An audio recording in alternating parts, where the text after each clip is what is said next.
Here I've got HUAWEI Mate 30 Pro, and let me show you how to activate Do Not Disturb mode on the following device. So at first you can do it quickly through the upper bar. Simply slide it down, locate Do Not Disturb mode icon, click on it, and that's it. Here you can locate the moon icon, which means that you are currently in silent mode and all notifications and alerts are silenced. Then if you would like to switch it off, you can do it the same way. Smoothly slide down the upper bar, click on the DND mode icon, and that's it. It has been turned off. But then you can also activate it and personalize some functions through the settings. So let's open the settings at first, then find and pick sound and vibration. And here you will notice Do Not Disturb. Simply click on it, and now you can activate it by tapping on this switcher, and that's it. Now it's active, then you can switch it off the same way.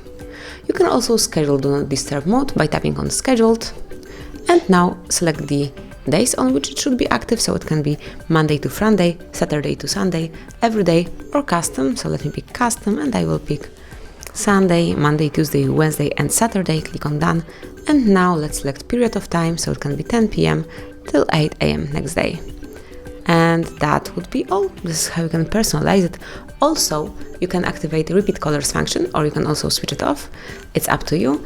And this, once it's active, the second call from the same person within 15 minutes period will be allowed.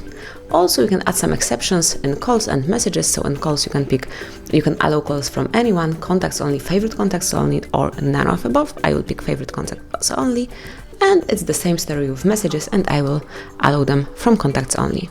And this is all. This is how you can activate and personalize Do Not Disturb mode on your device.